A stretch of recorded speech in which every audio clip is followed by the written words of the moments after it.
जीवनाशी एकरूप होणं म्हणजे नेमकं काय? जीवनामध्ये एकरूप होणं म्हणजे नेमकं काय? शास्त्रज्ञ एखादा शोध लावतो आणि त्यातून एक नवा आविष्कार जन्माला येतो, एक समीकरण जन्माला येतं, त्याला म्हणावं जीवनाशी तादात्म्य होणं. एखादा मूर्तिकार एखादी मूर्ती करतो आणि त्यातून एक सुंदर मूर्ती, एक सुंदर आविष्कार जन्माला येतो. त्या मूर्ती समोर आपण नतमस्तक होतो, त्याला म्हणावं जीवनाशी एकरूप होणं. आपण जीवनाशी दैनंदिन जीवनामध्ये एकरूप होतो का, याचा विचार अंतर्मुख होऊन आपण सर्वांनी करायला हवा. कारण जीवनामध्ये जोपर्यंत आपण एकरूप होत नाही, तोपर्यंत खऱ्या अर्थानं निर्भेळ आनंदाला आपण पात्र ठरत नाही.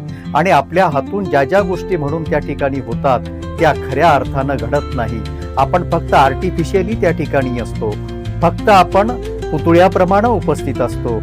आपला जीव, आपलं शरीर, आपला पूर्ण रोम रोम त्या कृतीमध्ये त्या ठिकाणी अंगविभूत होत नाही.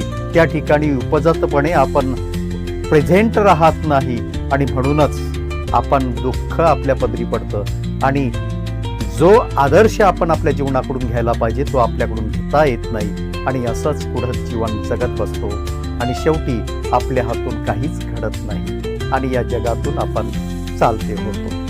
नमस्कार.